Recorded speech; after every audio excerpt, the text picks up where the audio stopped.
Hi all welcome to football arena. ഇന്ന് നടന്ന world cup യോഗ്യതാ മത്സരത്തിൽ കരുത്തരായ ബ്രസീലിന് തോൽവി ഏറ്റുവാങ്ങേണ്ടി വന്നിട്ടുണ്ട്. ഏകപക്ഷീയമായ ഒരു ഗോളിനാണ് ബൊളീവിയ ബ്രസീലിനെ പരാജയപ്പെടുത്തിയിട്ടുള്ളത്. മത്സരത്തിന്റെ ആദ്യ പകുതിയിൽ മിഗേലിറ്റോ നേടിയ പെനാൽറ്റി ഗോളാണ് ഈ മത്സരത്തിൽ ബൊളീവിയയ്ക്ക് വിജയം സമ്മാനിച്ചിട്ടുള്ളത്. മത്സരത്തിൽ ബ്രസീലിന് മേൽ ആധിപത്യം പുലർത്താൻ ബൊളീവിയയ്ക്ക് കഴിഞ്ഞിട്ടുണ്ട്. വളരെ ദുഷ്കരമായ ഒരു സാഹചര്യത്തിലായിരുന്നു ബ്രസീൽ ഈ ഒരു മത്സരം കളിച്ചിരുന്നത്. ഏതായാലും ഈ തോൽവിയോടുകൂടി വേൾഡ് കപ്പ് യോഗ്യതാ റൗണ്ട് ഇപ്പോൾ സൗത്ത് അമേരിക്കയിൽ അവസാനിച്ചിട്ടുണ്ട്. പോയിന്റ് പട്ടികയിൽ 5-ാം സ്ഥാനത്താണ് ബ്രസീൽ ഫിനിഷ് ചെയ്തിട്ടുള്ളത്. ബ്രസീൽ നേരത്തെ തന്നെ വേൾഡ് കപ്പിന് യോഗ്യത കരസ്ഥമാക്കിയിട്ടുണ്ട്.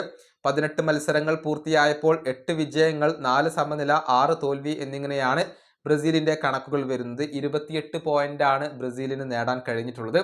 ആദ്യമായിക്കൊണ്ടാണ് ബ്രസീൽ വേൾഡ് കപ്പ് യോഗ്യതാ റൗണ്ടിൽ 5-ാം സ്ഥാനത്ത് ഫിനിഷ് ചെയ്യുന്നത്. ഇത്രയും മോശം നിലയിൽ ബ്രസീൽ ഇതിനു മുൻപ് ഫിനിഷ് ചെയ്തിട്ടില്ല. നമുക്കറിയാം, ഈ മത്സരത്തിന് മുന്നേ 2-ാം സ്ഥാനത്തായിരുന്നു ബ്രസീൽ ഉണ്ടായിരുന്നത്. പക്ഷേ ഈ തോൽവിയോടുകൂടി അവർക്ക് ഏറെ പിറകിലേക്ക് പോവേണ്ടി വന്നു എന്നുള്ളതാണ്. 1-ാം സ്ഥാനത്ത് അർജന്റീനയാണ്, 2-ാം സ്ഥാനത്ത് ഇക്വഡോർ, 3-ാം സ്ഥാനത്ത് കൊളംബിയ, 4-ാം സ്ഥാനത്ത് ഉറുഗ്വ എന്നിങ്ങനെയാണ് ഇപ്പോൾ വരുന്നത്.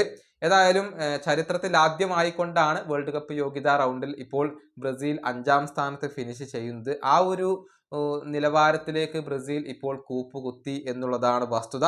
മാത്രമല്ല, ആദ്യമായിക്കൊണ്ടാണ് വേൾഡ് കപ്പ് യോഗ്യതാ റൗണ്ടിൽ 30-ഓ അതിലധികമോ പോയിന്റുകൾ നേടാനാവാതെ ആ ഒരു ക്യാമ്പയിൻ ഇപ്പോൾ ബ്രസീൽ അവസാനിപ്പിക്കുന്നത്.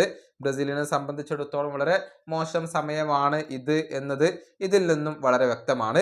അതേസമയം അർജന്റീനയുമായി ബന്ധപ്പെട്ടുകൊണ്ടുള്ള ഒരു അപ്ഡേറ്റ് പുറത്തേക്ക് വന്നിട്ടുണ്ട്. അർജന്റീൻ മാധ്യമങ്ങളാണ് ഇക്കാര്യം റിപ്പോർട്ട് ചെയ്തിട്ടുള്ളത്. അതായത്, ഇന്ന് നടന്ന മത്സരത്തിൽ ഇക്വഡോറിനോട് ഏകപക്ഷീയമായ ഒരു ഗോളിന് അർജന്റീന പരാജയപ്പെട്ടിരുന്നു. ഇതോടുകൂടി ഫിഫ റാങ്കിങ്ങിലെ 1-ാം സ്ഥാനം അത് അർജന്റീനക്ക് നഷ്ടമാവുകയാണ് എന്നുള്ളത് മാധ്യമങ്ങളും മാധ്യമ പ്രവർത്തകരും റിപ്പോർട്ട് ചെയ്തിട്ടുണ്ട്. ഗാസ്റ്റൻ എഡൂൾ ഇക്കാര്യം റിപ്പോർട്ട് ചെയ്തിട്ടുണ്ട്. 2.5 വർഷത്തിന് ശേഷം ആദ്യമായിക്കൊണ്ടാണ് ഇപ്പോൾ ഫിഫ റാങ്കിങ്ങിലെ 1-ാം സ്ഥാനം അർജന്റീനക്ക് നഷ്ടമാകുന്നത്. അർജന്റീന 3-ാം സ്ഥാനത്തേക്ക് കൂപ്പുകുത്തും എന്നാണ് റിപ്പോർട്ടുകൾ ചൂണ്ടിക്കാണിക്കുന്നത്. സ്പെയിനും ഫ്രാൻസും ആയിരിക്കും ആദ്യ 2 സ്ഥാനങ്ങളിൽ വരിക. അവർക്ക് പിറകിലായിരിക്കും അർജന്റീന വരിക. ഏതായാലും അർജന്റീനയ്ക്ക് ഈ തോൽവി ക്ഷീണം ചെയ്യുന്ന ഒരു കാര്യമാണ്. 18 വേൾഡ് കപ്പ് യോഗ്യതാ മത്സരങ്ങൾ കളിച്ചപ്പോൾ അതിൽ 12-ത്തിലാണ് അർജന്റീന വിജയിച്ചിട്ടുള്ളത്.